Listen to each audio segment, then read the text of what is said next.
बिस्मिल्लाहिर्रहमानिर्रहीम। अस्सलामुअलैकुम। रोज़ी वॉइस चैनल में आप सबको खुशामदीद। आज मैं आपके लिए एक बहुत ही अच्छी और दिलचस्प कहानी लेकर आई हूँ। कहानी शुरू करने से पहले आप सबसे गुजारिश है कि आपने अगर अभी तक मेरे चैनल को सब्सक्राइब नहीं किया तो मेरे चैनल को सब्सक्राइब कीजिए, साथ जो बेल आइकन है इसको भी क्लिक कीजिए ताकि हर नई आने वाली वीडियो आप तक आसानी से पहुँच सके। मेरी मुलाज़िमा बहुत नेक थी। घर के सारे कामों से फ़ारिग होकर वो अपने क्वार्टर में बंद हो जाती और इबादत करती रहती थी और किसी को भी अंदर ना आने देती। मुझसे तनख्वाह भी ना देती कि सवाब की खातिर काम करती हूँ। एक दिन मेरी बेटी को बुखार हो गया तो सोचा उसी से दम करवा लेती हूँ। यही सोचकर मैं उसके क्वार्टर में चली गई, मगर वहाँ जो देखा उसने मेरे कदमों तले से ज़मीन ही जैसे निकाल दी हो। वहाँ तो मेरा नाम इरम है और मैं 2 बच्चों की माँ के ओहदे पर फ़ाइज़ हूँ। मेरे शोहर अच्छा खासा कमा लेते हैं, इसलिए मेरे घर के सारे काम मेरी नौकरानी करती थी। कुछ दिनों पहले वो मुझे कह गई कि मैं अपने घर जा रही हूँ, आप दूसरी मुलाज़िमा का इंतज़ाम कर लीजिएगा। मैं बहुत परेशान हो गई कि इतनी इमरजेंसी में कहाँ से मुलाज़िमा ढूँढूँ। फिर इसी शाम एक मेरी ही उम्र की औरत मेरे घर आई। शक्ल से वो काफ़ी बीमार लग रही थी। बोली मुझे काम पर रख ले, बस 2 वक़्त की रोटी चाहिए और रहने के लिए क्वार्टर, और कुछ नहीं माँगूँगी। मुझे और क्या चाहिए था, फ़ौरन उसे काम पर रख लिया।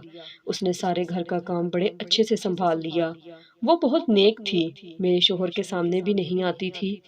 अगर आती भी तो घूंघट डाल लेती। घर के सारे कामों से फ़ारिग होने के बाद वो अपने क्वार्टर में चली जाती और वहीं इबादत करती रहती। उसने शर्त रखी थी कि मगरिब के बाद वो क्वार्टर का दरवाज़ा नहीं खोलेगी। हद तो ये एक बार क्वार्टर में चली गई तो वापस ना आती, चाहे कुछ भी हो जाए। एक बार रात के 10 बजे मेरी बड़ी बहन आ गई। मैंने जाकर मुलाजमा का दरवाज़ा खटखटाया, मगर उसने बाहर आने से मना कर दिया। इस वक्त तक शोहर भी घर नहीं आए थे कि मैं बाहर से ही कुछ मंगवा लेती। मजबूरन मुझे बहन के लिए खुद ही खाना पकाना पड़ा। मुझे उस पर गुस्सा तो काफ़ी ज़्यादा था, मगर मैंने उसे कुछ न कहा, क्योंकि उसने एक बार भी तनख्वाह नहीं मांगी थी। कहती थी बाजी सफाई करना निस्फ ईमान है, मुझे सवाब मिलता है सफाई से, इसलिए पैसे नहीं लूंगी। अब मैं ऐसी मुलाजमा को हाथों से कैसे गवा सकती थी, जो पैसे भी ना ले और मुफ्त में काम भी करती रहे। बस मुझे उसकी हरकतें कुछ मशकूक लगती थी। उसका सर शाम ही अपने क्वार्टर में बंद हो जाना मेरी समझ से बाहर था। कभी कभी मुझे लगता वो बहुत ही इबादत गुजार है, इसीलिए कमरे में इबादत ही करती रहती है, मगर कभी मुझे ये सब ढोंग लगता था। मैंने सोच रखा था कि किसी दिन इस रात से भी पर्दा उठा कर रखूंगी। क्या हर कमरे में बंद होकर इबादत ही करती है या कुछ और? एक दिन मेरी 6 माह की बेटी को बुखार हो गया। बहुत डॉक्टर बदले मगर आराम ना आया।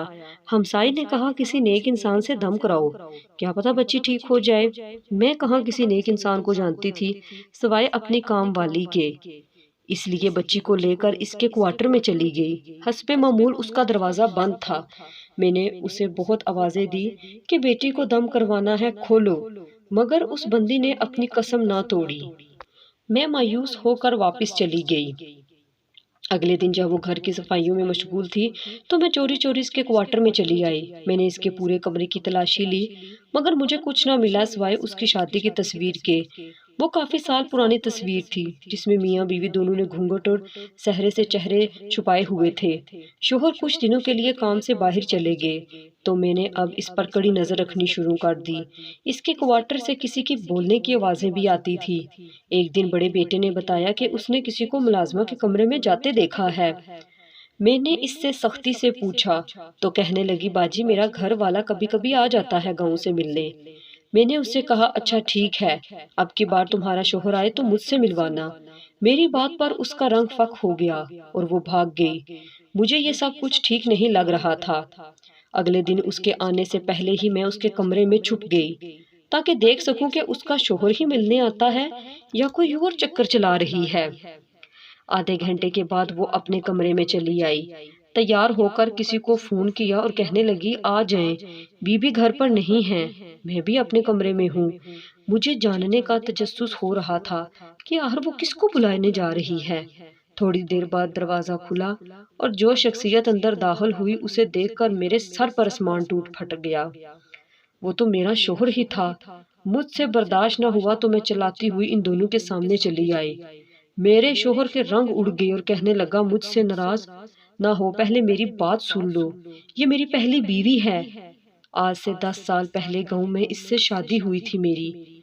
फिर मैं शहर आ गया था तो इसको भूल गया था और कुछ अरसे बाद तुमसे मेरी शादी हो गई और मैंने पलटकर इसकी खबर भी ना ली थी। ये इतने साल अकेली रही मगर इसने मुझे छोड़ा नहीं।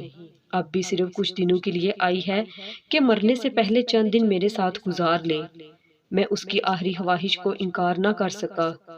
उसे ब्लड कैंसर हो गया है और ये सिर्फ चंद हफ्तों ही की मेहमान है। ये सब सुनकर मेरे पैरों तले से जैसे जमीन ही निकल गई थी। इन सब में इस बिचारी का तो कोई कसूर नहीं था। मैं ही दोनों के बीच आ गई थी और मैं इस पर सोतन बनी थी। इसकी आला ज़र्फ़ी थी कि इसने कभी आकर अपना हक नहीं जताया था।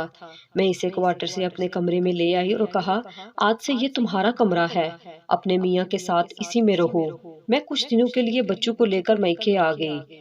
चंद दिनों बाद इत्तला मिली कि उसकी वफ़ात हो गई है। मुझे बहुत दुख हुआ। वो बहुत अच्छी थी। अब भी जब उसकी याद आती है तो मैं उसके लिए दुआ करने लगती हूँ। दुनिया में ऐसे लोग बहुत कम होते हैं। हमें चाहिए कि ऐसे लोगों की हम कदर करना सीखें।